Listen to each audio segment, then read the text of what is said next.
Olá, está no ar mais um programa Novos Tempos. Ele começou a carreira como editor de imagens na Globo News em 1996, onde virou repórter 3 anos depois. Depois foi para a TV Globo e hoje é correspondente da emissora no Oriente Médio. O jornalista está no local desde 2013 e tem se destacado na cobertura do conflito Israel-Palestina, mas também tem utilizado a experiência ali para estudar e pesquisar. Nosso convidado do programa de hoje é Rodrigo Alvarez, que esteve na capital mineira para lançar o segundo livro, uma espécie de biografia de Maria, a mãe de Jesus, e conseguiu um tempinho para falar com a gente. Olha só. Rodrigo, seja bem-vindo ao nosso programa Novos Tempos. É uma alegria recebê-lo aqui. Muito obrigado, muito obrigado. E nessa alegria vamos começar essa conversa, talvez para os nossos telespectadores conhecê-lo mais, embora já o conhecemos pela televisão, né, acompanhando suas matérias muito interessantes, provocativas.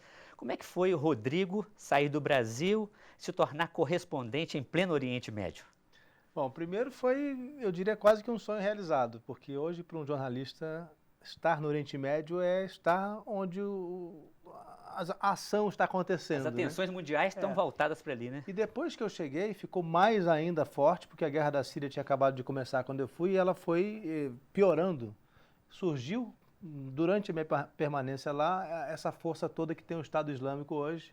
Surgiu a crise dos refugiados, então piorou. E quando piora, tem mais notícia, tem mais trabalho para a gente. Então, foi um desafio ir para lá, porque é tudo novo, as línguas, principalmente o hebraico e o árabe, eu não conhecia. Hoje eu conheço um pouco, consigo me comunicar razoavelmente. E também o desafio da segurança, que é diário, né? Tanto para a família que fica em casa, em Jerusalém, que o desafio é um pouco menor, porque é mais seguro, mas principalmente para mim, indo a esses lugares e lidando com esses problemas.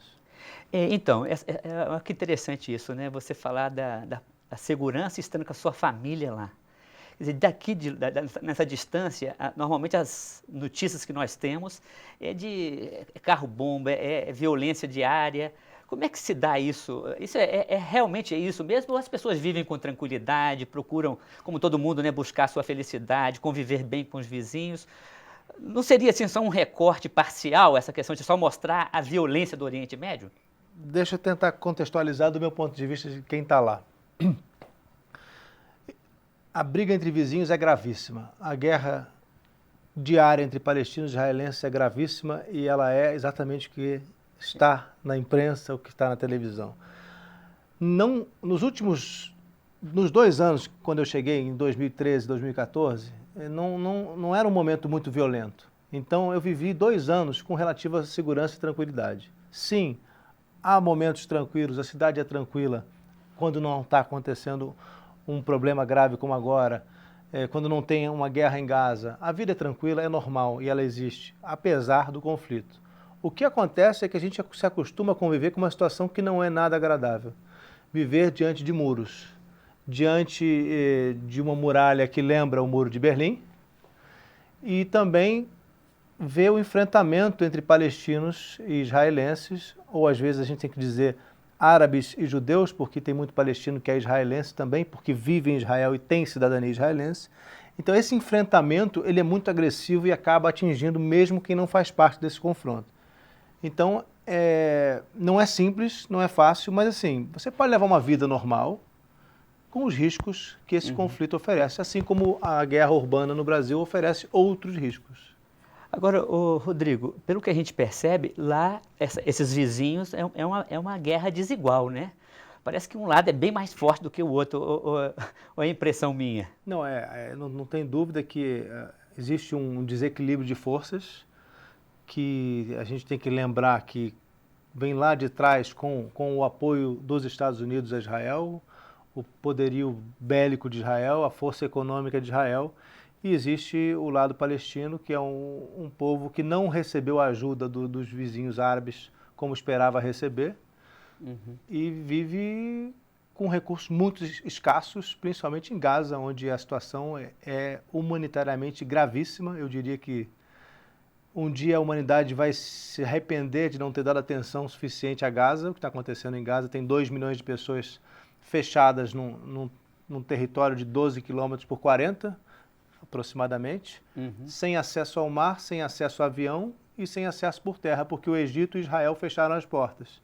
Então eles costumam dizer que estão presos em Gaza e eu não vejo outra forma de definir. Então é muito grave o que está acontecendo. Então seria falso a gente ler esse conflito Israel-Palestina como um conflito simplesmente religioso, né, Rodrigo? Assim, de duas religiões que são abraâmicas, mas que não se entendem. Ou seja, é muito mais complexo do que simplesmente a diferença religiosa. O conflito começa pela terra.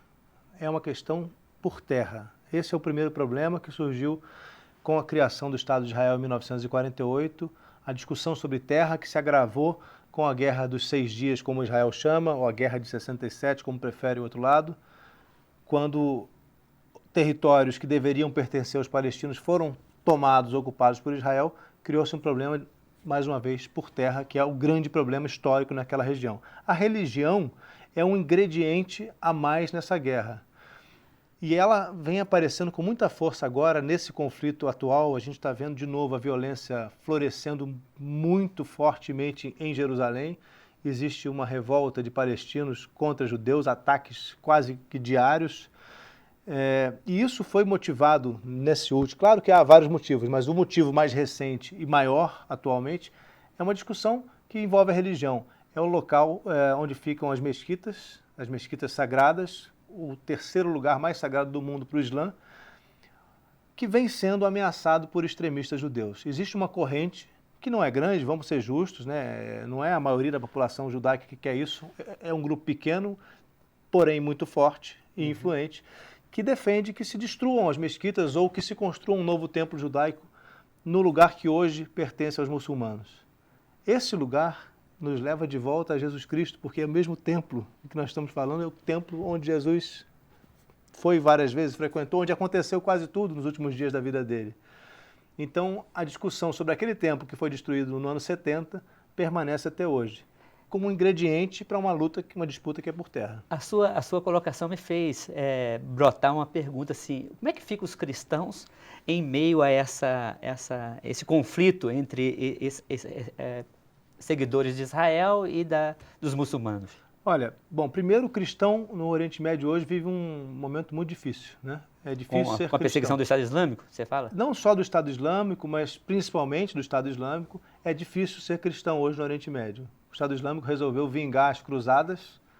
Eu não sei se isso é honesto ou desonesto, ou se é só um motivo que eles arrumaram, mas eles alegam que estão vingando o que aconteceu quase 1000 anos atrás e matando cristãos apenas por matar.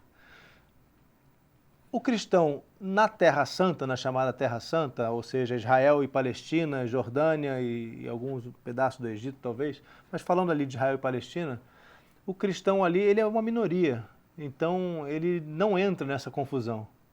Ele é um grupo minoritário que tenta viver a sua religião ali e acaba às vezes sendo também maltratado, às vezes atacado por um lado ou por outro. Agora, Rodrigo, em 2009 eu recebi um presentaço do Frei Beto, que foi um documentário de 2003, se não me engano, o contexto pelo menos, da Júlia Bachel, né, uma cineasta brasileira, sobre o conflito de uma pequena cidade, Budros, é o nome do documentário, né, na época da construção do muro.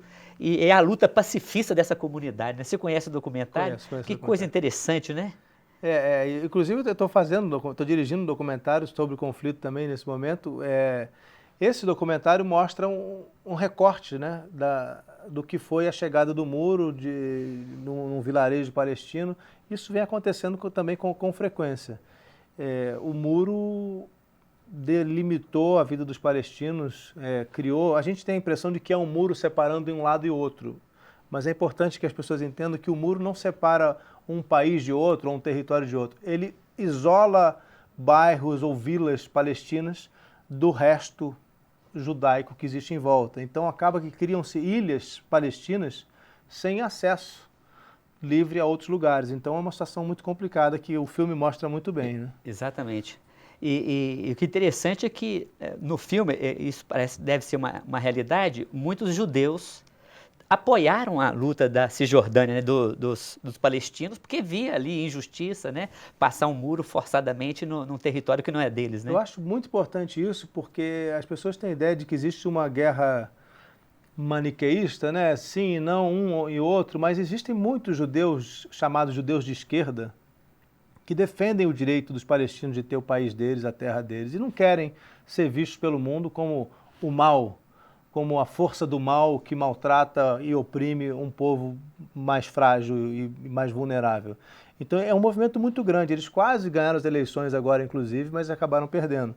Então, como em todo lugar, existem forças de esquerda e de direita lutando ali, mas é bom lembrar isso, né?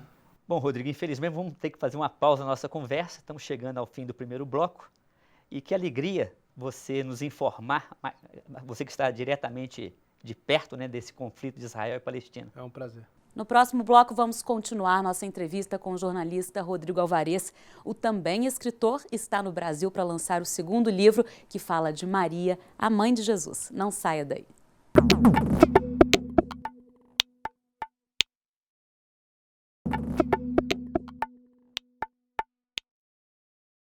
Estamos de volta com Novos Tempos, que hoje está conversando com o jornalista e escritor Rodrigo Alvarez. Vamos acompanhar agora a segunda parte da nossa entrevista. Rodrigo, no primeiro bloco falamos muito do seu trabalho jornalístico, né, de cobertura daquele conflito. Vamos conhecer um pouco mais agora do escritor. Como é que nasceu isso na sua vida? É recente? Como é que é isso? Olha, na verdade, antes de ser jornalista, eu queria ser escritor. Quando eu tinha 12 anos, mais ou menos 12 anos, eu comecei a escrever poesias, depois letra de música, e aí fui escrever contos, me encantei com a ideia de escrever também ficção, e sonhava em me tornar um escritor. Mas na hora de decidir o que eu ia fazer, a gente precisava escolher uma faculdade, né, tomar uma decisão, e eu tomei a decisão errada de fazer desenho industrial. Foi errada, porque eu não era bom, eu era muito ruim, na verdade. Fui um péssimo aluno de desenho industrial e demorei a descobrir que tinha que sair. Fui para o jornalismo porque eu pensava que, bom, se eu quero escrever, eu preciso viver alguma coisa. Não adianta eu estudar literatura para saber o que os outros escreveram. Eu preferi optar por viver, conhecer pessoas e lugares, acabei me tornando correspondente e vivendo eu poderia escrever. E foi o que acabou acontecendo. Depois de muitas experiências, viajando o mundo como correspondente nos Estados Unidos, primeiro em Nova York, depois em São Francisco, eu escrevi meu primeiro livro, que foi sobre a experiência que eu tive viajando os Estados Unidos na eleição de Obama. Depois disso, um livro sobre o Haiti, e aí começou, eu acabei chegando nos livros sobre religião. E esse segundo livro eu me interessei muito, porque ainda não tive a oportunidade de lê-lo, né, mas a temática dele ela é muito cara, porque vivemos hoje, né, o drama dos haitianos, que migram, muitos deles vêm para o Brasil e aqui não encontram condições de cidadania adequada, né?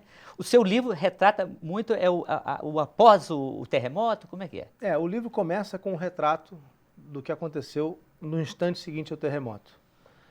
É uma situação que eu não tenho notícia recente de algo tão calamitoso, 300 mil corpos num país, em algumas cidades, corpos pela rua, que às vezes eu passava num dia e voltava no outro, o corpo continuava lá, porque não havia quem pudesse retirar os corpos, e pior ainda, comido de porcos, os porcos andando pelas ruas. Uma situação de caos, tanto que eu chamei de Haiti depois do inferno. Mas no livro eu também faço um contexto histórico para tentar entender como é que o Haiti chegou a ser o que ele é. Porque um terremoto de 7 graus, num país desenvolvido, não acontece nada muitas vezes. E no Haiti matou 300 mil pessoas. Então existia aí uma questão a ser respondida. Por que um terremoto, que teoricamente não é tão grande assim, destruiu devastou, né, uma geração, ou sei lá quantas gerações? 300 mil pessoas é muita gente. Então o livro começa relatando a visão de um repórter, de um jornalista, que eu cheguei logo em seguida lá, porque eu estava em Nova York, e leva para a história para tentar entender como é que se chegou até isso, mas sempre tratando do ponto de vista do que estava acontecendo naquele momento. E é também uma calamidade, é também uma crise humanitária que é preciso atenção, né? Tanto que o Brasil está recebendo eles aqui, né? O Rodrigo, a questão atual do Haiti, você teve a oportunidade de voltar, de confirmar aquilo que você relatou no livro? Eu gostaria muito de voltar, eu ainda não tive a oportunidade de voltar, mas pelas notícias a gente vê que a situação continua muito grave, tem pessoas ainda morando em lugares improvisados desde aquela época, e a gente não se sabe quando é que isso vai melhorar um pouco, né? Ô Rodrigo, agora dos seus 2 primeiros livros, para os 2 últimos, né, o do ano passado, você escreveu sobre a devoção, a história da devoção à Nossa Senhora Aparecida, que fez um sucesso grande no nosso país, que é a padroeira, né? E agora nos apresenta, nos brinda com a biografia de Maria. Como é que eu saí do Haiti para Aparecida? Olha, eu gostaria de saber se tem a ver com essa sua experiência de proximidade a esse espaço geográfico, né, que está ali a origem do cristianismo, né? Na verdade, a Aparecida começou antes de eu me mudar para lá, quando eu vivia em São Paulo. O que eu entendo? Como jornalista e escritor, o que eu gosto de fazer mais do que tudo é contar histórias. E a gente tem que contar aquelas histórias que a gente tem condição de contar bem. Então, eu vivendo em São Paulo, tinha acesso à Aparecida, fui até lá, fiquei encantado com a pequena história dos 3 pescadores que encontraram a imagem, que era muito pouco, quis conhecer mais e resolvi que era preciso pesquisar. Passei 3 anos pesquisando para escrever. Maria foi como se fosse retirar uma costela do livro Aparecida, porque eram os capítulos de Aparecida que iam falar sobre a vida de Maria, porque afinal, Aparecida nada mais é do que uma representação de Maria. Então, eu achei que era muito pouco alguns capítulos sobre Maria, então resolvi extrair daquele livro para fazer um livro inteiro e completo sobre Maria. Mas a mudança de um drama como o Haiti para uma história como Aparecida se dá porque foi a história que me pareceu interessante contar naquele momento. Eu achava que o Brasil merecia ter contado a história de um símbolo que é nacional, antes de tudo. Eu acho que, ainda que seja um símbolo religioso, a Aparecida representou o Brasil e representa o Brasil muito fortemente, culturalmente falando. Então, eu acho que eu percebi que não havia um livro sobre isso e resolvi que eu poderia contar essa história. Agora, essa seu aproximação, né, ao fenômeno que é a devoção à Nossa Senhora Aparecida e também agora a figura histórica, tem bate esse contar a história com a sua experiência religiosa? Você é cristão ou tem essa devoção também à Nossa Senhora? Como é que é? Olha, eu sou católico, família católica, Colégio Santo Agostinho, PUC ex-aluno da PUC do Rio, ex-aluno né? da PUC do Rio, da comunicação. Foi lá que eu fiz o meu desastre também no desenho industrial, mas terminei a comunicação lá. Então, a vida inteira eu vivi a religião católica. Mas para escrever o livro eu não me coloco como católico. Por quê? Não é que eu deixe de ser católico, mas eu me coloco como pesquisador, como observador. Eu tento o tempo todo me retirar do livro e olhar com respeito para todas as visões possíveis. Ou seja, a visão ortodoxa, a visão não religiosa, para que eu possa ser isento o suficiente para contar a história. E nessa direção, porque eu estou curioso para ler eu vou começar do seu último livro, viu, Rodrigo? É até bom porque a cronologia é essa, né? Maria veio primeiro, depois veio Aparecida. Tá. O que o leitor vai encontrar aí? Porque a gente nos evangelhos, que é a principal matriz de informação, de nutrir a fé católica, o que o leitor, sendo ele católico ou não, vai encontrar de original? Quais foram as grandes descobertas suas nessa sua pesquisa sobre Maria? Olha, eu acho que o principal é trazer à luz aquilo que estava escondido debaixo de poeira, dentro de bibliotecas, em textos que um dia foram até proibidos e queimados, o que existe hoje na arqueologia, o que existe também nos lugares sagrados. A história de Maria foi muito, com perdão da expressão que eu vou dizer, foi muito mal contada nos evangelhos. Porque os evangelistas não queriam contar a história de Maria, eles estavam contando a história de Jesus Cristo. Nem era história, eles estavam contando os feitos de Jesus Cristo, era um ponto de vista religioso. Para gerar fé, inclusive, no Não leitor. eram biógrafos, não né? era. Não era a intenção deles. Então, por que não contar a história de Maria como um biógrafo contaria? Ela nasceu, ela viveu, aconteceu isso durante a vida dela, ela morreu, e depois da vida dela aconteceram muitas coisas, porque ela é muito importante e ela mudou a humanidade. Ela influenciou a história da humanidade e continua influenciando até hoje. Daí eu até digo que ela a figura feminina mais importante da história da humanidade. Não conheço outra que tenha tanta influência por tanto tempo. Então, o livro, ele monta esse mosaico, ele faz essa escultura, que é a história de Maria, que a gente nunca viu em outros livros, porque também é muito difícil encontrar todos os elementos da vida dela. Agora, quando não existe como comprovar, quando não existem fatos históricos, eu deixo claro ao leitor, olha, sobre esse assunto não existe muita coisa o que dizer. Ou sobre esse outro assunto existem dúvidas.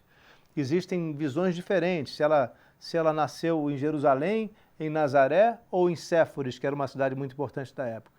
As três versões concorrem e há quem defenda muito veementemente todas. Eu me pergunto para que defender uma delas?